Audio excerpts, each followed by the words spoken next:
એટલે 0.2 ના ગુણાકારમાં 40 + W2 is equal to W2.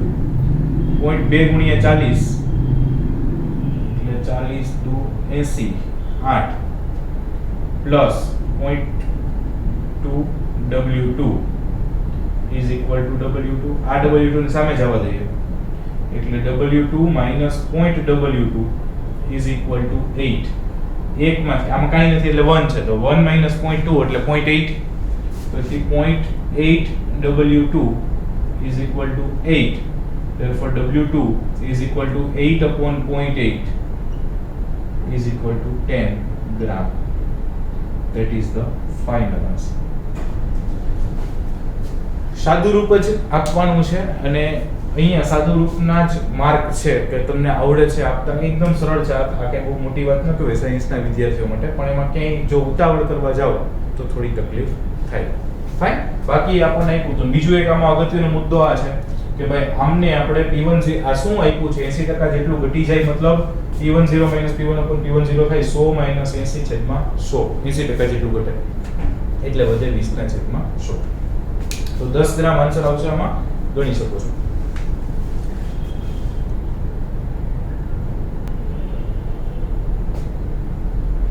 Okay students, next છે સ્વાધ્યાયનો 19મો ક્વેશ્ચન. એમાં આપણને એવું કીધું છે કે 90 ગ્રામ પાણીમાં 30 ગ્રામ અબાષ્પશીલ દ્રાવ્ય ધરાવતા દ્રાવણનું બાષ્પ દબાણ 2.8 K × PA છે. રાઈટ? એટલે 90 ગ્રામ પાણી આપ્યું છે, 30 ગ્રામ એમાં દ્રાવ્ય ઉમેર્યો છે અને દ્રાવણનું બાષ્પ દબાણ એટલે P1 આપ્યું છે અથવા PS આપ્યું છે જે કયો. પછી આગળ જતા એમાં 18 ગ્રામ પાણી ઉમેરવામાં આવ્યું અને નવું બાષ્પ દબાણ મળે એટલે પાણી પાછું 18 ગ્રામ ઉમેર્યું એટલે દ્રાવકનો જથ્થો નવો મળશે. ત્યારે દ્રાવણનું બાષ્પ દબાણ પાછું અલગ મળ્યું 2.9 મળ્યું. તો એક દ્રાવ્યનું મોલર દળ ગણવાનું છે અને બીજું પાણીનું બાષ્પ દબાણ એટલે શુદ્ધ દ્રાવકનું બાષ્પ દબાણ, આ બે વસ્તુ ગણવાની છે. ઓકે, તો અહીંયા પહેલા તો બે કેસ થશે, બે કિસ્સાઓ થશે કે 18 ગ્રામ પાણી ઉમેર્યા પહેલાનો કિસ્સો અને 18 ગ્રામ પાણી ઉમેર્યા પછીનો કિસ્સો. તેમાં સૌથી પહેલા આપણે જોઈએ 18 ગ્રામ પાણી ઉમેરતા પહેલા અથવા તો જ્યારે P1 બરાબર 2.8 છે ત્યારે. અચ્છા, તો ત્યારે શું થશે તો કે ત્યારે આપણી પાસે બધો જ ડેટા છે કે ભાઈ W2 કેટલું છે તો કે 30 ગ્રામ, M2 કેટલો છે તો કે ખબર નથી એટલે એને હું ક્વેશ્ચન માર્ક મૂકી દઉં છું કારણ કે એ જ ગોતવાનું છે. ત્યારે W1 કેટલું છે પાણી તો કે 90 ગ્રામ છે. ત્યારે એનો અણુભાર કેટલો થાય તો કે પાણીનો અણુભાર એટલે 18 ગ્રામ પ્રતિ મોલ. ત્યારે P1 0 ખબર નથી અને P1 કેટલું છે તો કે 2.8. તો હવે રાઉલ્ટના નિયમનું આપણે સૂત્ર મૂકીએ કે ભાઈ P10 P1 upon P10 is equal to N2 upon N1 plus N2. હવે અહીંયા તમે જોવા જાઓ તો P10 તો આપણને ખબર નથી એટલે એનું એઝ ઇટ ઇઝ રાખું -P1 એ કેટલું આપ્યું છે 2.8 upon P10 as it is રાખીએ. N2 એટલે W2/M2 એટલે કે 30 ના છેદમાં M, N1 એટલે W1/M1 એટલે 90 ના છેદમાં 18 પ્લસ 30 ના છેદમાં M. આવી બધી કિંમતો મૂકતા આવું થયું. હવે અહીંયા P10 કરો એટલે 1 થઈ જાય તો 1 2.8 upon P10 is equal to 30 ના છેદમાં M છેદમાં 18 × 90 5 પ્લસ 30 ના છેદમાં M. ઓકે, આ માઈનસ વાળું સામે જવા દો એટલે પ્લસ થઈ જાય અને આને આમ લઈ આવો એટલે માઈનસ થઈ જાય.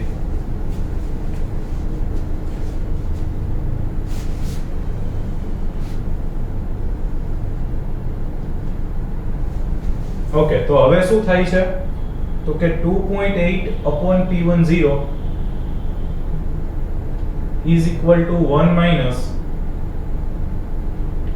30 ના છેદમાં m upon 5 plus 30 ના છેદમાં m. ઓકે, તો 2.8 upon p10 is equal to, આમને અહીંયા ગુણી નાખો એટલે 5 plus 30 by m, પછી અહીંયા minus 30 by, આ જે અંશ હતો એ તો as it is રહેશે, upon 5 plus 30 upon m. તો આ તો કેન્સલ થઈ ગયું, તો આ કેટલું વધ્યું? 2.8 upon p10 is equal to, આમને સેપરેટ છેદ આપો તો 5 ના છેદમાં 5 એટલે 1 પ્લસ 5 ના છેદમાં 30 upon m, 5 ના છેદમાં 30 ના છેદમાં m એટલે 5 30 એટલે m by 6, છેદનો છેદ અંશમાં હોય એટલે m by 6 વધ્યું. આમને ઉલટાવી દઈએ તો p10 upon 2.8 is equal to 1 plus 6 by m. p10 upon 2.8 is equal to 1 plus 6 upon m. આમને સપોઝ આપણે ઇક્વેશન નંબર 1 આપી દીધી. સમજ પડે છે? ખાલી સાદું રૂપ આપ્યું છે, એમ જ ગણવાનો છે, પણ p10 નથી. શુદ્ધ દ્રાવકનું બાષ્પ દબાણ ગણવાનું છે, દ્રાવ્યનું મોલર દળ ગણવાનું છે, પાણીનું બાષ્પ દબાણ ગણવાનું છે. એટલે બે ટર્મ આપ્યા વગર નહીં હોય તો ડાયરેક્ટ આપણે ગણી શકીએ નહીં, એટલે આપણે એક એના ઉપરથી સમીકરણ કરીએ. પર એકવાર શું કહ્યું તો કે પહેલાની જે પરિસ્થિતિ આપી હતી એ આપણે રાઉલ્ટના નિયમનું સૂત્ર છે બાષ્પ દબાણમાં સાપેક્ષ ઘટાડાનું, એની અંદર કિંમતો મૂકી અને સરસ મજાનું હળવે હળવે સાદું રૂપ આપ્યું, એટલે આપણને ફાઇનલી આવું મળ્યું. હવે તો કે p1 બરાબર 2.9 થાય ત્યારે, એટલે કે વધારાનું 18 ગ્રામ પાણી ઉમેરતા, 18 ગ્રામ પાછું પાણી ઉમેરતા, તો ત્યારની પરિસ્થિતિ છે. તો ત્યારે બાકી બધું તો એઝ ઇટ ઇઝ જ આપ્યું છે. તો કે W1 બરાબર કેટલું છે? તો કે 90 હતું ને 18 આવ્યું એટલે 108 ગ્રામ થઈ ગયું. M1 તો 18 ગ્રામ જ હોય. W2 એઝ ઇટ ઇઝ જ રહેશે. M2 તો કે ઈ તો ગણવાનું છે, અને P1 થઈ ગયું છે આટલું, રાઈટ?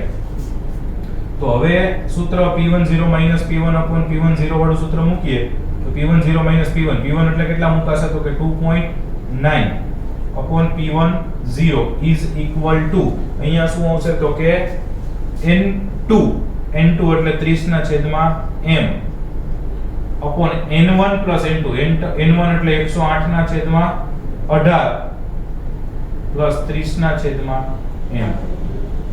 ઓકે, હવે આમને અહીંયા સાદું રૂપ આપીએ તો P10 એટલે 1 minus 2.9 upon P10 is equal to 30 ના છેદમાં m upon 108 ભાગ્યા 18 કરીએ તો 108 ભાગ્યા 18 એટલે આવશે 6, તો અહીંયા આવશે 6 plus 30 upon m.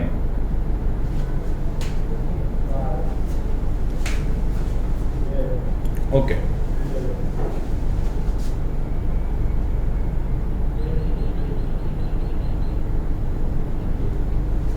ઓકે, હવે આમને સાદું રૂપ એટલે આ એમ રાખીએ 1 minus 2.9 upon P10 equal to, અચ્છા આમને થોડું ફેરવી નાખીએ તો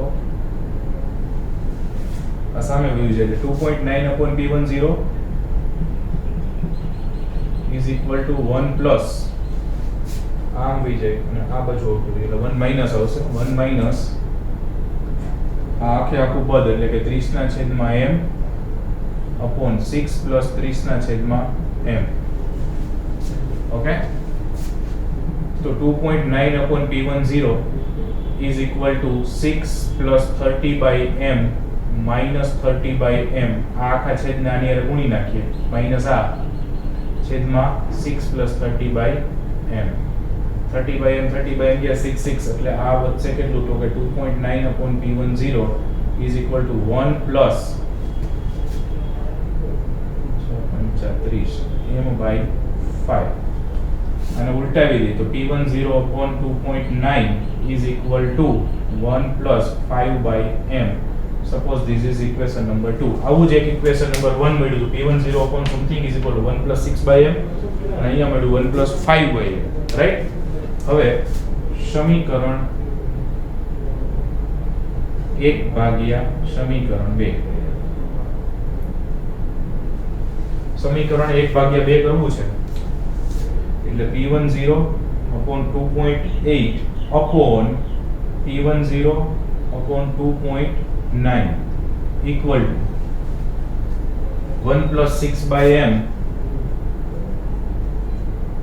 upon 1 plus 5 by m.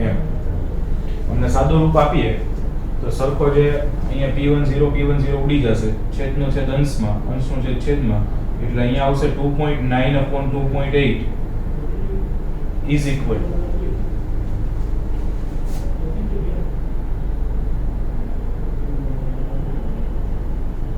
m plus 6 upon m plus 5. m plus 6 upon m છેદ છેદ ઉડી જશે, બરાબર છે? m plus 6 upon m plus 5. હવે ગુણી નાખે સામે સામે, તો 2.9 into m plus 5 equal to 2.8 into m plus 6.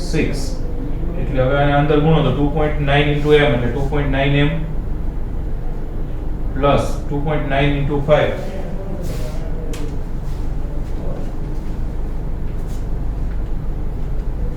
તો 14.5 is equal to 2.8m plus 2.8 into 6 16.8 is 2.9m minus 2.8m is equal to 16.8 minus 14.5. તો 2.9 માંથી 2.8 જાય તો 0.1 0.1m equal to 16.8 minus 14.5 એટલે આવશે 2.3.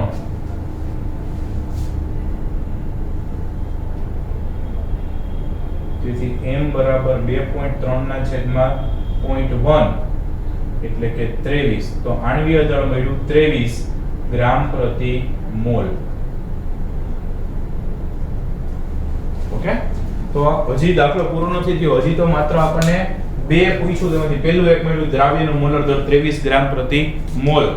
ઓકે, તો શું કહ્યું તો કે પહેલા ડેટા આપ્યો તો એની કિંમતો મૂકી અને એક સમીકરણ મળ્યું. બીજા ડેટા ઉપર સેમ સૂત્ર, ખાલી ડેટા બદલાવાનો, એ ખાલી W1 જ બદલાય, બાકી બધું એઝ ઇટ ઇઝ. એનું સાદું રૂપ આપી એના ઉપરથી એક સમીકરણ મળ્યું. એ બે સમીકરણને સામે સામે ઉકેલા એટલે સમીકરણ 1 ભાગ્યા સમીકરણ 2 કર્યું અને એને સાદું રૂપ આપતા આપતા આણ્વીય દળ મળી ગયું. હવે એ આપણને m2 મળી ગયું છે. હવે આપણી પાસે સમીકરણ 1 અને સમીકરણ 2 બેય છે. તમને મજા આવે એમાં કોઈ પણ એક સમીકરણમાં m ની કિંમત મૂકી દો તો P10 મળી જાય. તો આમાં સ્ક્રીનમાં કેટલી જગ્યા રહે છે જોવો જોઈએ, તો આપણે કંઈક ગણી શકીએ. સમીકરણ 1 પરથી, ઓકે, સમીકરણ 1 પરથી કિંમતો મૂકી દો. ચલો, P10 upon 2.8 is equal to 1 plus 6 by 23.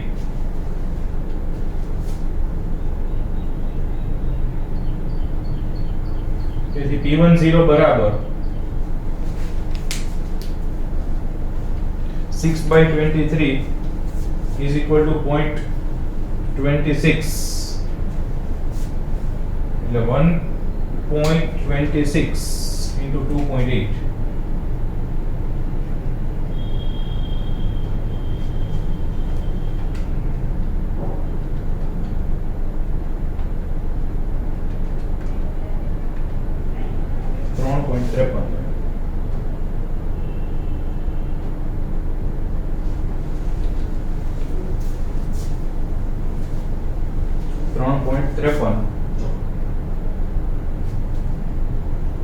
બીજો આન્સર, રાઈટ?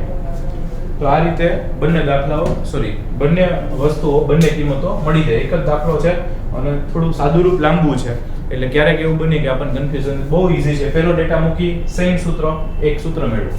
બીજો ડેટા મૂકો, સૂત્ર મેળવો. 1/2 કરો એટલે આણ્વીય દળ મળે. પછી બેમાંથી કોઈ પણ એક સૂત્રમાં સમીકરણમાં m ની કિંમત મૂકો એટલે શુદ્ધ પાણીનું બાષ્પ દબાણ એટલે કે P1 0 મળે. રાઈટ? ગણી શકો છો.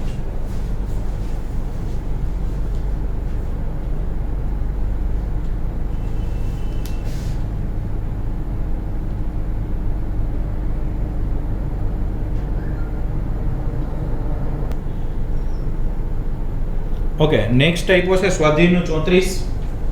એમાં આપણને કીધું છે કે 293 કેલ્વિન તાપમાને પાણીનું બાષ્પ દબાણ 17.535 mmHg છે.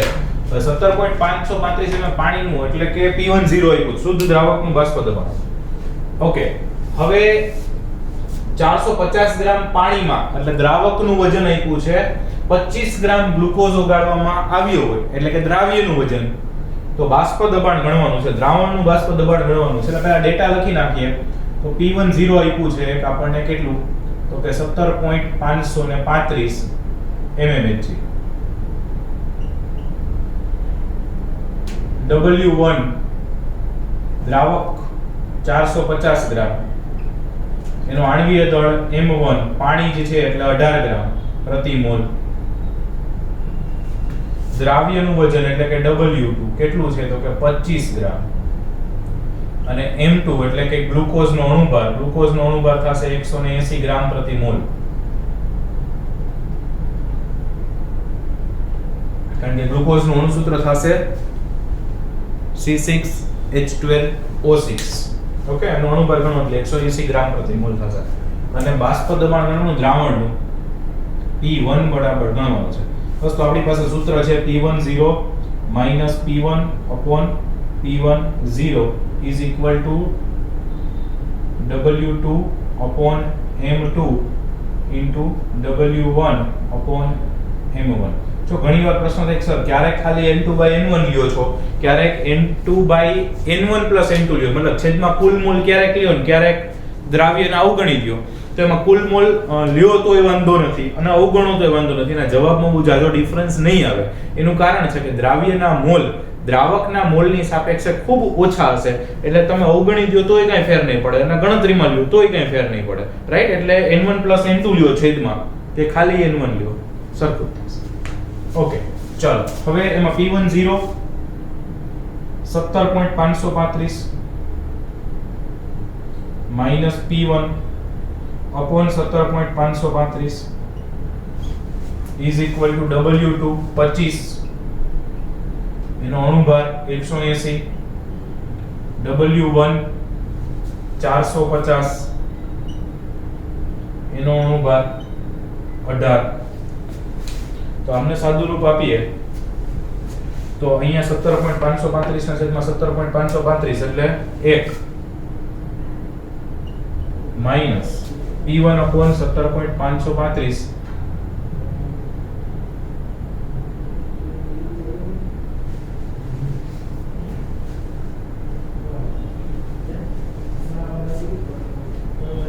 અથવા ડાયરેક્ટ કરી નાખીએ તો વધારે સારું રહેશે.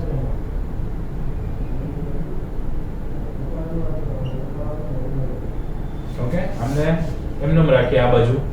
સામે પહેલા સાદું રૂપ આપીએ ખાલી. તો સામે કેટલા વધે છે? 25 ગુણ્યા 18 ભાગ્યા 180 ભાગ્યા 450 એટલે 0.0055 આવું આવે છે. હવે એમના ગુણાકારમાં 17.535 લઈ જઈએ.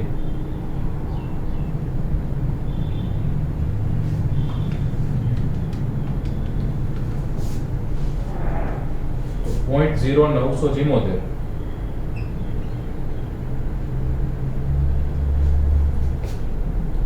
અને આમ લઈ આવીને આને આમ લઈ જઈએ તો P1 બરાબર 17.535 માઈનસ 0.0974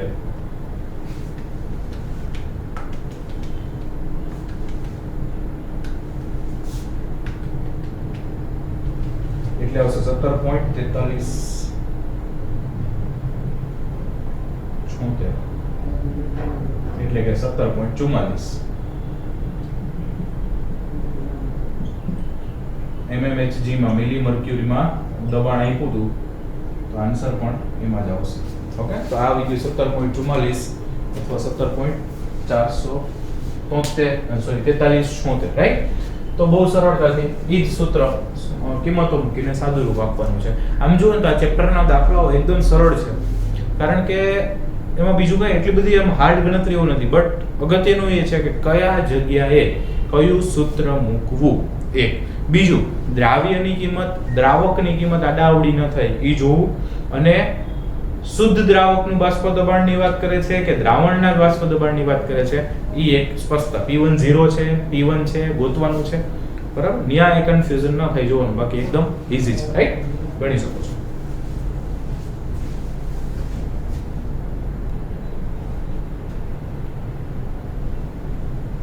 ઓકે, હવે નેક્સ્ટ આપણે એક થિયરી સમજવાની છે, એ છે ઉત્કલન બિંદુ ઉન્નયન.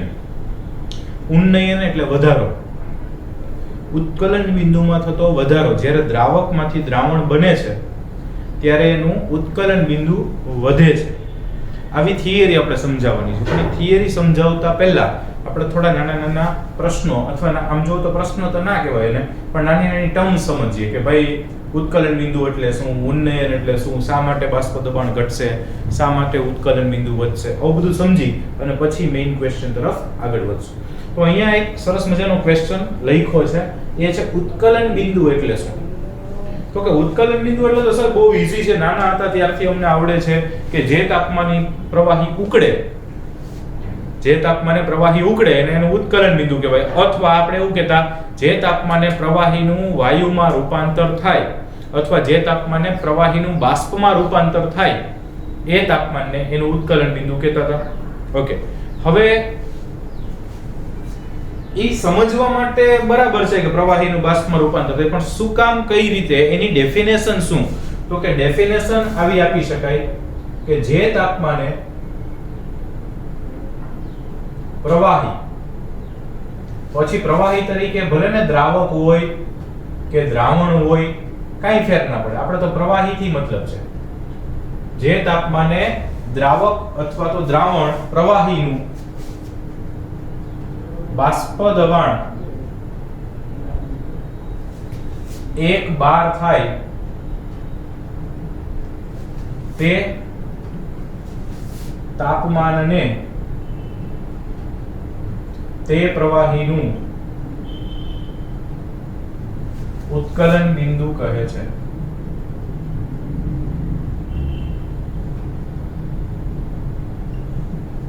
જે તાપમાને પ્રવાહી, પછી દ્રાવક હોય કે દ્રાવણ હોય, એનું બાષ્પ દબાણ 1 બાર થાય તો એ તાપમાનને એનું ઉત્કલન બિંદુ કહેવાય. પ્રશ્ન થાય કે એવી કેમ વ્યાખ્યા આવી? તો કે કંઈ નથી ભાઈ. દાખલા તરીકે હું તમને એમ કહું કે આ એક પાત્ર છે ને એમાં આપણે કોઈ પ્રવાહી લીધું છે, પછી દ્રાવક તરીકે હોય કે દ્રાવણ તરીકે હોય. હવે આને આપણે ગરમ કરતા હતા, આ નીચે છે એ બન્સન બર્નર રાખ્યું છે રાઈટ,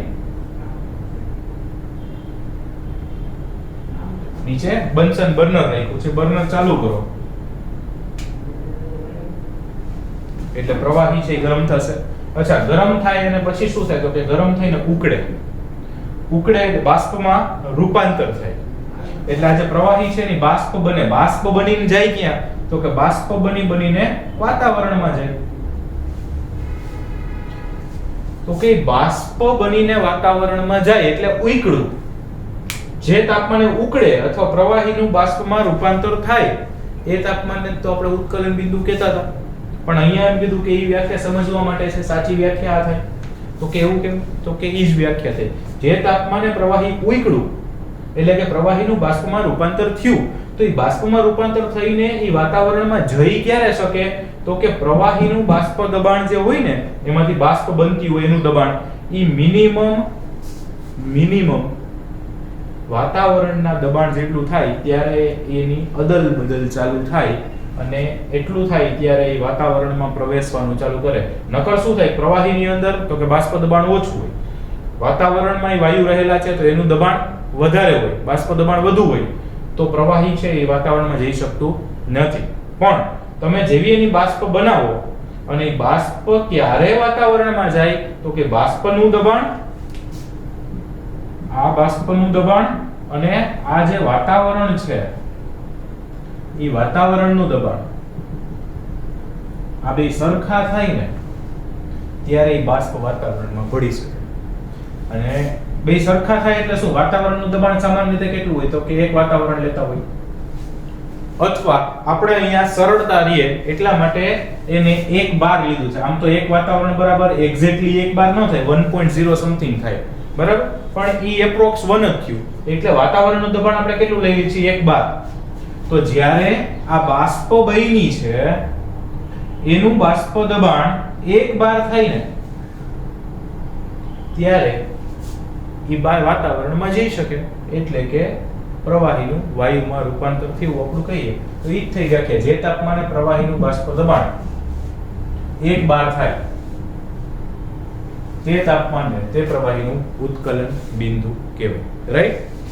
દાખલા તરીકે આમાં ઉદાહરણ આપવું હોય તો આપણે આપી શકીએ, અથવા ઉદાહરણ તરીકે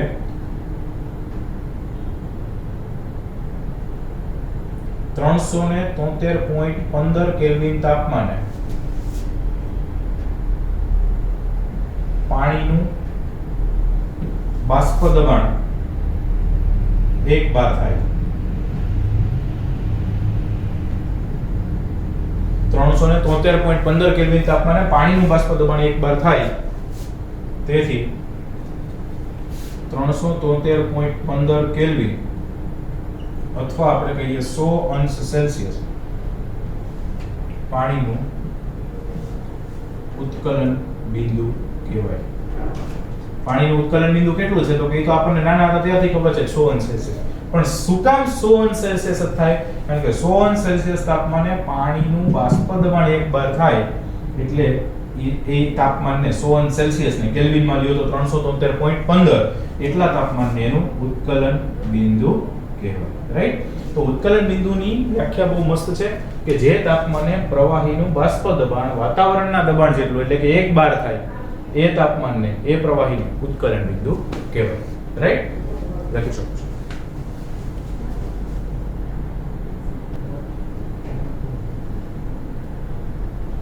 ઓકે, નેક્સ્ટ છે શુદ્ધ દ્રાવક કરતા દ્રાવણનું ઉત્કલન બિંદુ વધુ હોય છે.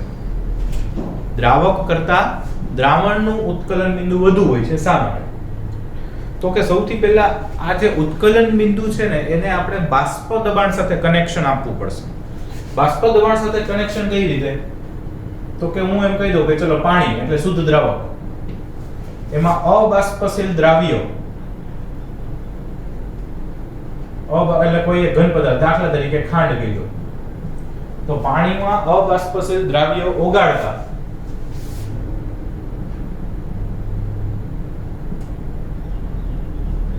બનતા દ્રાવણનું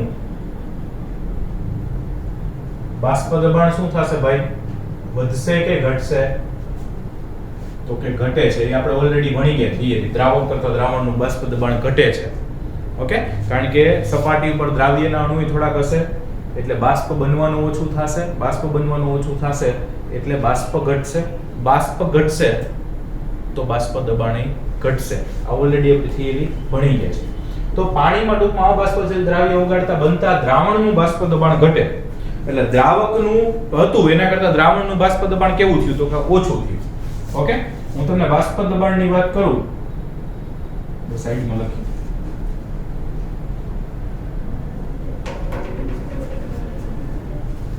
હું તમને બાષ્પ દબાણની વાત કરું તો કે આ પાણીનું સપોઝ આટલું અને આ છે દ્રાવણનું થયું. આ બેઝ પોઈન્ટ રાખ્યો છે. આ કોનું થયું? તો કે દ્રાવણનું થયું. ઓકે, હવે તમે વિચારો કે આ છે ને એ 1 બાર દબાણ છે.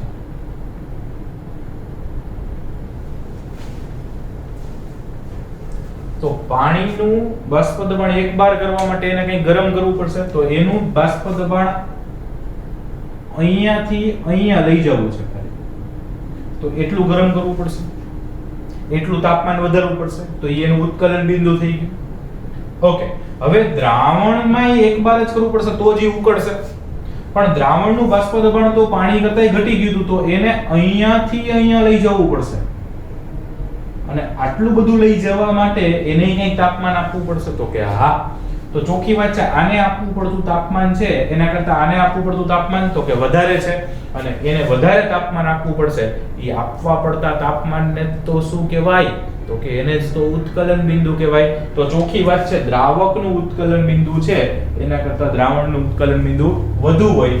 દ્રાવક કરતા દ્રાવણનું ઉત્કલન બિંદુ વધુ હોય. સમજ પડી કે નહીં? કારણ કે દ્રાવકનું બાષ્પ દબાણ ઓલરેડી વધારે હતું, તો હવે એને એક બાર પહોંચવા માટે અમુક જ ગરમ કરવું પડશે, પણ દ્રાવણને એક બાર પહોંચવા માટે વધુ ગરમ કરવું પડશે, તો એનું ઉત્કલન બિંદુ વધશે. એક બીજું કે દાખલા તરીકે આપણે આ પાણીનું ઉદાહરણ આપ્યું છે, તેમાં જ લખી નાખીએ કે પાણીનું બાષ્પ દબાણ એક બાર થવા માટે કેટલા તાપમાને, તો કે 373.15 કેલ્વિને થાય છે. એટલે પાણીનું ઉત્કલન બિંદુ ઈ થયું. પરંતુ દ્રાવણનું બાષ્પ દબાણ એક બાર 373.15 કેલ્વિન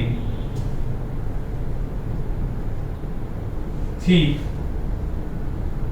ઊંચા તાપમાને થાય છે.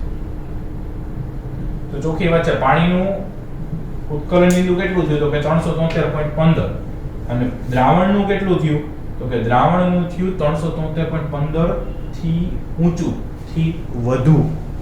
રાઈટ? તો આવી રીતે દ્રાવક કરતા દ્રાવણ બનાવો ત્યારે એનું ઉત્કલન બિંદુ એટલા માટે વધે કે દ્રાવક કરતા દ્રાવણનું બાષ્પ દબાણ ઘટી ગયું હોય, તો આને આપવું પડતું તાપમાન છે, આને પણ આપવું પડતું તાપમાન છે, ઉત્કલન બિંદુ વધે. આ લખવાનું આમ ખાલી સમજવા માટે લખ્યું છે કે ઈઝીલી ખબર પડે. કારણ કે ઓલું ક્યાં બાષ્પ દબાણની વાતો હાલતી હોય, ક્યાં તાપમાનની વાત હાલતી હોય, અમુક વખતે કનેક્ટ જ ન થાય કે ક્યાં બાષ્પ દબાણની વાત કરતા કરતા તાપમાનમાં ક્યાં પહોંચી ગયા, અથવા તાપમાનની વાત કરતા કરતા બાષ્પ દબાણ, તો કે ભાઈ એમાં બાષ્પ દબાણ ઘટતું હતું એ આપણે આગળ આવી ગયું, અને બાષ્પ દબાણ એક બાર થાય એટલા તાપમાનને એનું ઉત્કલન બિંદુ કહેવાય. એ અત્યારે તો હવે એ બેને કનેક્ટ કરવાનું છે કે આનું બાષ્પ દબાણ ઓલરેડી વધારે હતું, તો એક બાર થવા માટે થોડુંક જ તાપમાન આપવું પડશે, આનું એક બાર થવા માટે વધુ તાપમાન આપવું પડશે. એ તાપમાનને જ ઉત્કલન બિંદુ કહીએ. તો આનું તાપમાન, આનું ઉત્કલન બિંદુ કેવું છે, ઓછું છે, આનું કેવું છે, વધુ છે. જોતા જ ખબર પડી જાય. એટલે આ ખાલી સમજવા માટે છે, એક્ઝામમાં ક્યાંય લખવાનું નથી. ફાઇન, લખીશું.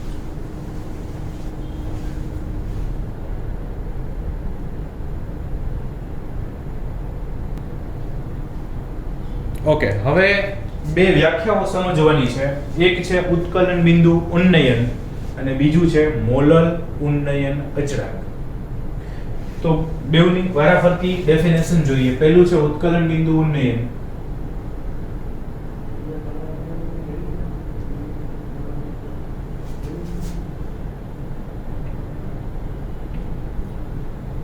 ઉન્નયન એટલે વધારો.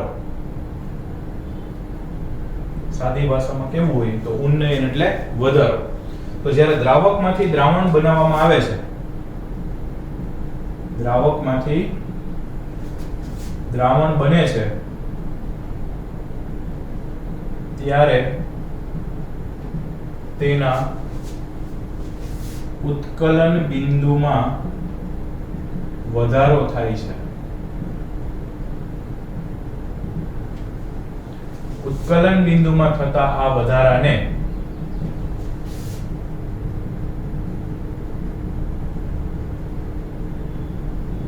ઉત્કલન બિંદુ ઉન્નયન કહેવાય.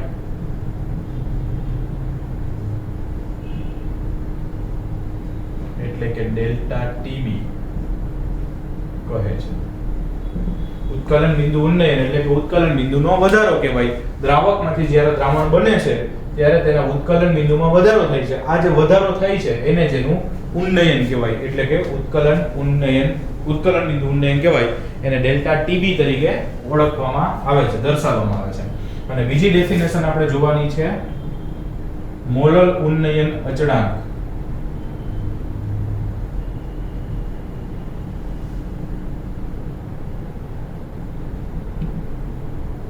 મોલર ઉન્નયન અચળાંક એટલે એમાં નામ ઉપરથી થોડોક આપણને આઈડિયા આવે કે કે ભાઈ અહીંયા મોલાલિટીની કંઈક વાત કરી છે. મોલર એટલે મોલાલિટી. એનો મતલબ મોલાલિટી ક્યારે થાય તો કે 1 કિલોગ્રામ દ્રાવકમાં 1 મોલ દ્રાવ્ય ઓગાળવામાં આવે એટલે મોલાલિટી થયું. 1 કિલોગ્રામ દ્રાવકમાં 1 મોલ દ્રાવ્ય ઓગાળવામાં આવે. દ્રાવ્ય ઓગાળ્યો એટલે ચોખ્ખી વાત છે એના બાષ્પ દબાણમાં ઘટાડો થવાનો, અને બાષ્પ દબાણમાં ઘટાડો થવાનો એટલે એના ઉત્કલન બિંદુમાં વધારો થવાનો. તો 1 કિલોગ્રામ દ્રાવકમાં જ્યારે 1 મોલ દ્રાવ્ય ઓગાળવામાં આવે ત્યારે તેના ઉત્કલન બિંદુમાં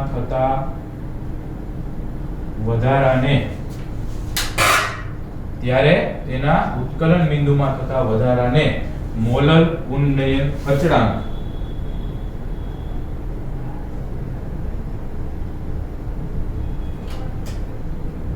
KB કહેવામાં આવે છે. શું કહેવાય એને? મોલર ઉન્નયન અચળાંક એટલે KB. ટૂંકમાં કઈ નહીં, જ્યારે 1 મોલ ને 1 કિલોગ્રામ દ્રાવકમાં ઓગાળો ને ત્યારે જે ફેરફાર હોય ને એને KB કહેવાય. રાઈટ? અને ઈ અચળ વેલ્યુ હશે. જે તે દ્રાવકમાં જે તે દ્રાવ્ય માટે. તો ઈ જે વેલ્યુ છે ઈ અચળાંક તરીકે ઓળખાય છે, એટલે KB તરીકે ઓળખવામાં આવે. રાઈટ? તો બેઉ ડેફિનેશન બહુ ઈઝી છે કે જ્યારે જેટલો વધારો થાય છે એને ઉત્કલન બિંદુ ઉન્નયન કહેવાય, અને 1 મોલ ને જ્યારે 1 કિલોમાં ઓગાળો ત્યારે જેટલો વધારો થાય એને મોલર ઉન્નયન અચળાંક. ફાઇન. બીજું કે અહીંયા આગળ તમે જોવા જાવ ને તો આ જે ઉત્કલન બિંદુમાં થતો વધારો છે ને એ કેવો છે? સંખ્યાત્મક ગુણધર્મ છે. એને સ્વભાવવાળા કઈ લેવા દેવા નથી. મતલબ તમે 1 મોલ ખાંડ ઓગાળો કે 1 મોલ ગ્લુકોઝ ઓગાળો કે 1 મોલ યુરિયા ઓગાળો એને કઈ ફેર પડતો નથી. એને તો બધું 1 મોલ છે. મતલબ બધાયની સંખ્યા એવોગેડ્રો અંક જેટલી છે તો કે હા, બસ તો બધાયનું મૂલ્ય સરખું હશે. એને બીજો કઈ ફેર મતલબ તમે 60 ગ્રામ યુરિયા ઉમેરો એટલે કે 1 મોલ, અથવા 180 ગ્રામ ગ્લુકોઝ ઓગાળો એટલે કે 1 મોલ. તો 1 મોલ યુરિયા અથવા 1 મોલ ગ્લુકોઝ ઓગાળો તેના ઉત્કલન બિંદુમાં થતો વધારો સરખો જ હોય. રાઈટ? એટલે એને અચળાંક એવો શબ્દ આપવામાં આવે છે. લખી શકો છો.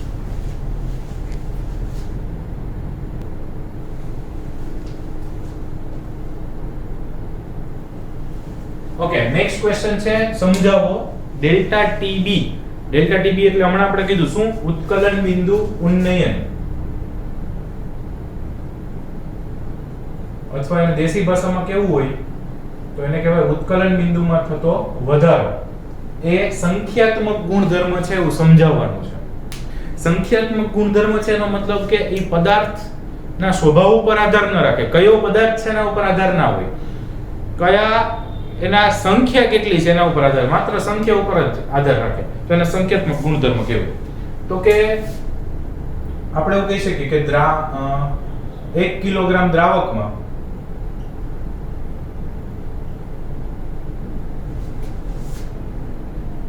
1 મોલ યુરિયા અથવા 1 મોલ ગ્લુકોઝ અથવા 1 મોલ સુક્રોઝ, આવો કોઈ પણ પદાર્થ ઓગાળવામાં આવે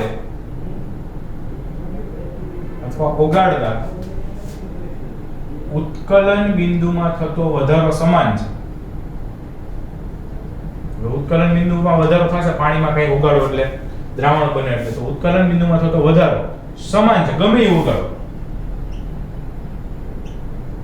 આ ઓગાળો તો એટલો જ ફેરફાર, કારણ કે એટલે ઉત્કલન બિંદુમાં થતો વધારો સમાન છે. એનો મતલબ શું થયું તો કે ઉત્કલન બિંદુનો થતો વધારો એ પદાર્થના સ્વભાવ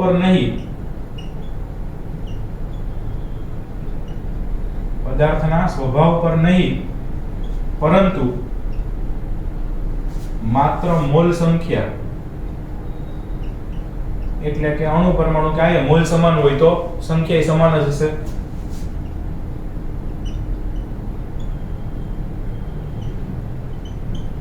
અને એટલે કહી શકાય કે ડેલ્ટા ટીબી એ સંખ્યાત્મક ગુણધર્મ છે.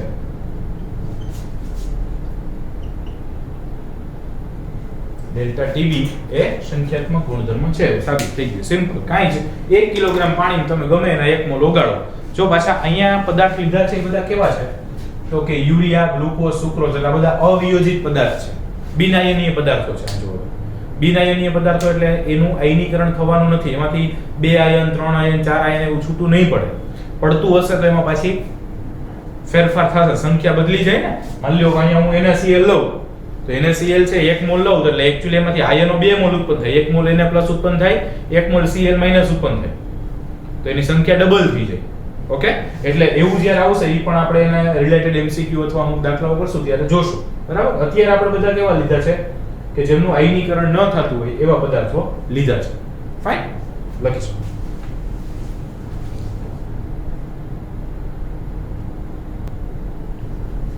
ઓકે, નેક્સ્ટ ક્વેશ્ચન છે અને આ IMP ક્વેશ્ચન છે.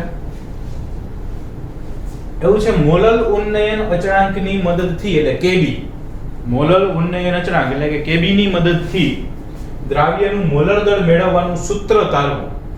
KB ની મદદથી દ્રાવ્યનું મોલર દળ કેમ મળે ઈ મેળવવાનું છે. અથવા તો પૂછાય કે ઉત્કલન બિંદુ ઉન્નયન એટલે ડેલ્ટા TB અને મોલલ ઉન્નયન અચળાંક એટલે KB એની વચ્ચેનો સંબંધ દર્શાવતું સૂત્ર તારવું.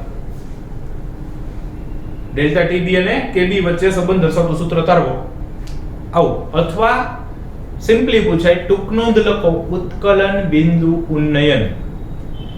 જો એવી ટૂંક નોંધ પૂછાય ઉત્કલન બિંદુ ઉન્નયન તો આપણે આગળના જે નાના પ્રશ્નો શીખ્યા, ઉત્કલન બિંદુ એટલે શું, ઉત્કલન બિંદુ ઉન્નયન એટલે શું, મોલર ઉન્નયન અચળાંક એટલે શું, એ બધી નાની નાની વ્યાખ્યાઓ તમારે આ થિયરીમાં લખવી પડે. જો એવું પૂછાય કે ટૂંક નોંધ લખો ઉત્કલન બિંદુ ઉન્નયન તો એ બધા નાના જે પ્રશ્નો હતા, ઉત્કલન બિંદુની વ્યાખ્યા, ઉત્કલન બિંદુ ઉન્નયનની વ્યાખ્યા અને મોલર ઉન્નયન અચળાંકની વ્યાખ્યા, એ ત્રણેય આમાં તમારે આપવી પડે. અને જો આવું પૂછાય તો પછી અત્યારે આપણે આપીએ છીએ એટલું જ આપવું. Fine, okay. હવે અહીંયા આગળ આપણે દ્રાવક અને દ્રાવણ છે એના બાષ્પ દબાણમાં તાપમાનની સાપેક્ષે જે ફેરફાર થાય છે, દ્રાવક અને દ્રાવણના બાષ્પ દબાણમાં તાપમાનની સાપેક્ષે થતા ફેરફારનો એક આલેખ આપ્યો છે. દ્રાવક અને દ્રાવણના બાષ્પ દબાણમાં તાપમાનની સાપેક્ષ ફેરફારનો આલેખ છે. ટૂંકમાં તાપમાનમાં ફેરફાર થાય તો દ્રાવકના બાષ્પ દબાણમાં શું ફેરફાર થાય ઈ આલેખ ઓવડું આ છે. આ બાષ્પ દબાણ આ તાપમાન વિરુદ્ધનો આલેખ છે. આ દ્રાવક માટેનો આલેખ મેળવ્યો છે, દ્રાવણ માટેનો આલેખ મેળવ્યો છે. અને બાષ્પ દબાણ વધારતા અહીંયા આગળ આ બિંદુએ 1.013 બાર એટલે એપ્રોક્સ 1 બાર અથવા આમ તો એક વાતાવરણ, મેં કીધું હતું ને કે એક વાતાવરણ એટલે એક્ઝેક્ટ 1 બાર નહીં થાય, 1.0 સમથિંગ એટલે 1.013 બાર થયું. એટલે કે જ્યારે પ્રવાહીનું બાષ્પ દબાણ એક વાતાવરણ થઈ જાય એ તાપમાનને એ પ્રવાહીનું ઉત્કલન બિંદુ કહેવાય. ઓકે, તો આ આટલું થાય.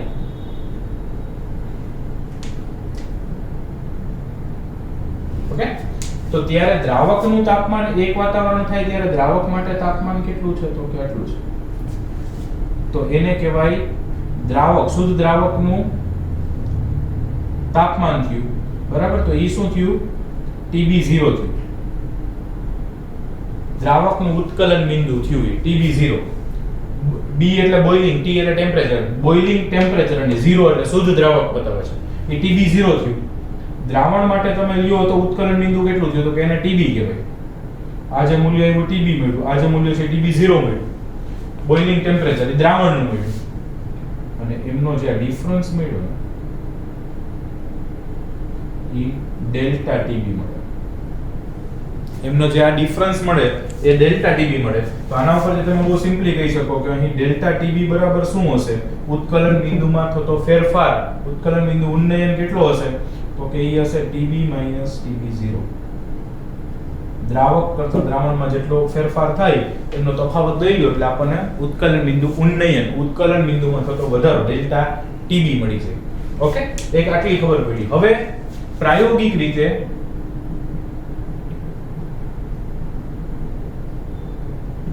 ઉત્કલન બિંદુ ઉન્નયન છે ઈ એની મોલર સાંદ્રતાના સમપ્રમાણમાં હોય. પ્રાયોગિક રીતે ઉત્કલન બિંદુ ઉન્નયન અથવા ઉત્કલન બિંદુમાં થતો વધારો તેની મોલર સાંદ્રતાના સમપ્રમાણમાં હોય.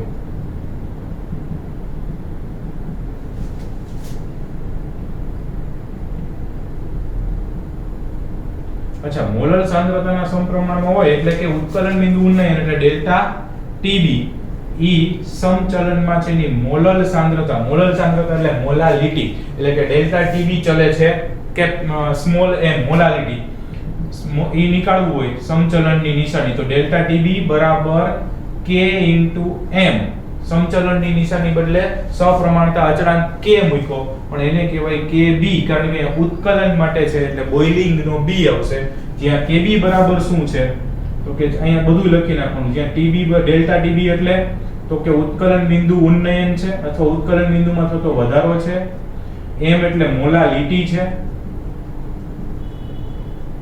અને kb છે એટલે આમ તો સપ્રમાણતા અચળાંક છે બરાબર આમ તો સપ્રમાણતા અચળાંક છે પરંતુ એને મોલર ઉન્નયન અચળાંક પણ કહેવાય.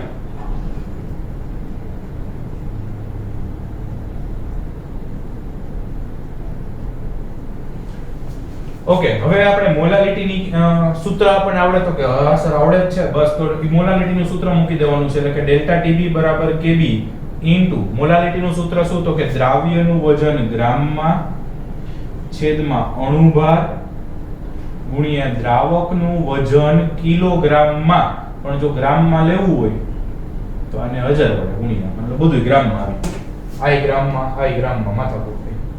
શું કર્યું તો કે કાઈ નથી કર્યું અહીંયા જે મોલાલિટી હતી ને આ જે છે મોલાલિટીનું સૂત્ર મળ્યું રાઈટ. ઓકે, હવે એક્ચ્યુઅલી આપણને કીધું છે મોલર દળ દ્રાવ્યનું મોલર દળ એટલે m2 અહીંયા જે તમારા સાઈડમાં લખવું હોય તો લખી શકાય જ્યાં આ બધું શું છે W2 એટલે દ્રાવ્યનું વજન m2 એટલે દ્રાવ્યનું મોલર દળ W1 એટલે દ્રાવકનું વજન બસ આમાંથી હું m2 ને કરતા બનાવી દઉં તો